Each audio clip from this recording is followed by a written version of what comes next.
آپ جانتے ہیں کہ آج کل ہمارے افغانستان کے ساتھ تعلقات بہت کشیدہ ہیں۔ افغانستان کے ایک سابق صدر تھے برہان الدین ربانی صاحب۔ تو برہان الدین ربانی صاحب جو ہیں ان کے ساتھ میں نے کابل میں ایک انٹرویو کیا تھا، اور اس انٹرویو میں انہوں نے یہ انکشاف کیا تھا کہ جو ماضی کی افغان حکومتیں تھیں انہوں نے خاص طور پہ ایک سیل بنایا ہوا تھا جس کا مقصد پاکستان میں دہشت گردی کرنا ہوتا تھا۔ تو برہان الدین ربانی صاحب نے وہ کیا بتایا تھا، انہوں نے میرے ساتھ اردو میں گفتگو کی، انہوں نے منافقت نہیں کی، تھوڑی بہت اردو بول سکتے تھے، تو میرا سوال اردو میں تھا، ان کا جواب اردو میں سنیے۔ پاکستان اور افغانستان کے درمیان جو غلط فہمیاں پیدا ہوئیں، یہ کس نے پیدا کی، کون ذمہ دار ہے اور یہ کیسے دور ہو سکتی ہیں؟ ہمارے طرف کچھ کمی نہیں تھا، چونکہ میں ایک داستان میں ادھر میں جب میں ادھر صدر کے حیثیت اپنے کام سنبھالیا، یہ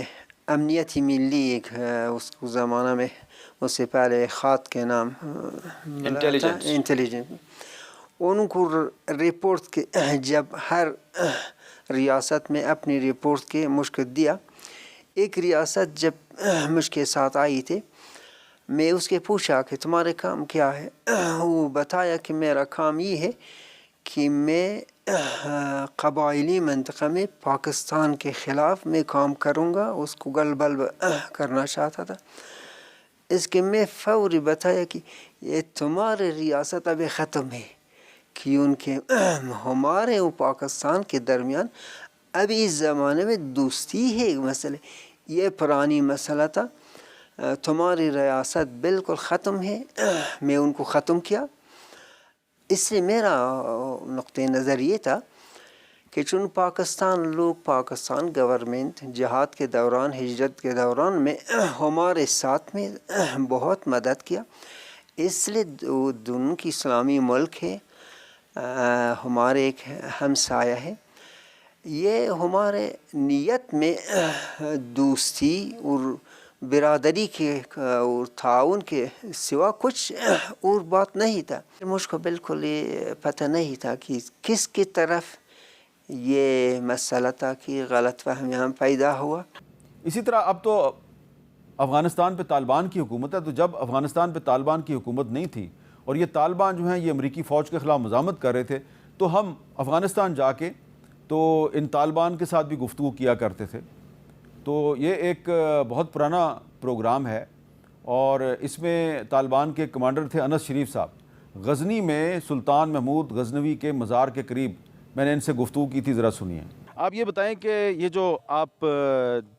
جدوجہد کر رہے ہیں، جسے آپ جہاد بھی کہتے ہیں، اس کی کامیابی کا کتنا امکان ہے؟ موږ اول امکانات دي د پارس موږ د کامیابی هیله لرو چې موږ کامیاب سو، هغه د ملت ملاتړ ده. موږ ملت ملاتړ تقریبا 99% کې موږ د ملت ملاتړ لرو. یو فیصد هغه خلک چې هغه یا په حکومت کې شامل دي یا دغه بیخي اړیکې زیات سره لري، هغه کن له موږ سره 99% له موږ سره دي. نو اول موږ دغه هیله د موږ د کامیابی او موږ د ارزو لرو چې موږ کامیاب ان شاء الله د ملت ملاتړ له موږ سره په پراخ پیمانه ده. او بل نوي تجهیزات موږ ترلاسه کړي، نوي وسایل موږ ترلاسه کړي دي. او بل خلکو د موږ جلب جذب بیخي ماشاءالله فعال ده، سخت ډېر خلک راځي، بیخي موږ جای نو سره کولای په ګروپانو کې بیخي جایي مجاهدین دومره ډېر شوي الحمدلله. ملت سره بیخي نه اړیکې او په ملت سره ډېر ناخوالې کول دي، او د دې اداري فساد او د دې نور ظلمونه او د خارجانو شتون دلته دا موږ په ګټه ده، مسلمانان ټول ورځ په ورځ موږ سره درېږي او ټول ملت موږ سره ولاړ. اور اب آخر میں ذکر کروں گا محسن پاکستان ڈاکٹر عبدالقدیر خان صاحب کا۔ ڈاکٹر عبدالقدیر خان صاحب جو ہیں ان کے ساتھ میری بہت یاد اللہ تھی، ذاتی نیاز مندی بھی تھی۔ تو آپ کو یاد ہوگا کہ ایک دفعہ ایک انجینئر تھا، اس نے ایک کار بنائی تھی جو پانی سے بنائی گئی ہائیڈروجن کے ذریعے چلتی تھی، تو اس کا بڑا مذاق اڑایا گیا، حالانکہ وہ پاکستان انجینئرنگ کونسل جو ہے اس نے اس واٹر کٹ کو اپروو بھی کیا تھا، اور پھر بعد میں کہا گیا جناب کہ یہ کیا ایک غیر سائنسی سی ایجاد ہے۔ لیکن ڈاکٹر عبدالقدیر خان صاحب نے ہمارے پروگرام میں ایک بات کہی تھی،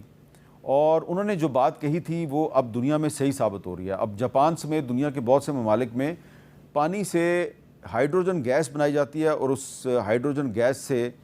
گاڑیاں چلتی ہیں۔ تو ڈاکٹر قدیر خان صاحب نے ہمیں کیا کہا تھا، ذرا سنیے۔ دیکھیے، بہت سی چیزیں ایسی ہوتی ہیں جو کہ بظاہر ایسا لگتا ہے کہ ناممکن ہے، لیکن وہ ممکنات میں ہو جاتی ہیں. میں میر صاحب آپ کو ایک بات بتاؤں، ایسے بہت سال پہلے، غالباً میرا اپنا خیال ہے کہ 40 سال پہلے 50 سال پہلے ریڈر ڈائجسٹ میں ایک اسپیشل ایڈیشن آیا تھا جس میں یہ بتایا گیا تھا کہ کتنی ایجادات تھی جن کو لوگوں نے ناممکن قرار دیا تھا اور کہا تھا یہ ہو ہی نہیں سکتی، اور ان کو عام معمولی سے آدمیوں نے اس کو کر کے دکھا دیا اور ثبوت دیا کہ وہ سب کامیاب رہی۔ تو اس قسم کا نہیں ہے۔ جب میں یہاں آیا تو میرے لیے بھی یہی کہا گیا تھا کہ ایک صاحب آئے باہر سے اور وہ مکھا مشین سے، جو مکھن جسے آپ نکالتے ہیں نا دودھ میں سے، کہ مکھا مشین سے انریچمنٹ کریں گے اور بم بنائیں گے، یہ کریں گے، لوگوں کو بیوقوف بنا رہے ہیں۔ تو یہ بات نہیں ہے، جب ایک چیز سامنے پریکٹیکل ہو، یہ تھیوریٹیکل نہیں ہے کہ آپ کہہ رہے ہیں کہ جی کہ ہم 4000 میگا واٹ بجلی دے رہے ہیں اور 10,000 میگا واٹ دے رہے ہیں اور 50,000 دے رہے ہیں اور 500 سال تک دے رہے ہیں، جبکہ ایک کلو واٹ بھی بجلی نظر نہیں آ رہی ہے۔ تو یہ تو وہ سامنے دے رہا ہے، سب موجود ہے، کوئی دھوکہ نہیں دے رہا کہ اس میں پیٹرول کی ٹنکی نہیں لگی ہوئی چھپی ہوئی، وہ آپ دیکھ سکتے ہیں۔ تو یہ تھیں جناب پچھلے 20-25 سال میں جو کیپٹل ٹاک کے مختلف شوز میں جو مختلف اہم شخصیات آئیں، اور یہ تمام شخصیات جو ہیں وہ ایک ہی بات کرتی رہیں کہ پاکستان کے تمام مسائل کا حل آئین اور قانون کی بالادستی میں ہے، اور ہر ادارہ جو ہے اس کو آئین میں جو اس کی حدود متعین کی گئی ہیں ان حدود کے اندر رہ کے کام کرنا ہے۔ اگر کوئی ادارہ ان حدود سے باہر نکلے گا تو پاکستان کے مسائل میں اضافہ ہوگا۔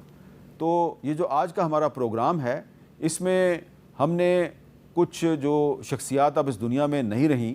ان کی یادوں میں پاکستان کی تاریخ، جیو نیوز کی تاریخ، کیپٹل ٹاک کی تاریخ تلاش کرنے کی کوشش کی ہے، اور انہی یادوں میں ہم نے اپنا مستقبل بھی تلاش کرنے کی کوشش کی ہے، اور ہمارا مستقبل جو ہے وہ آئین اور قانون کی بالادستی سے جڑا ہوا ہے۔ پاکستان کے تمام مسائل کا حل آئین اور قانون کی بالادستی میں ہے۔ اگر ہم آئین کی حقیقی معنوں میں بالادستی قائم کر لیں تو ہمارے مسائل حل ہو سکتے ہیں۔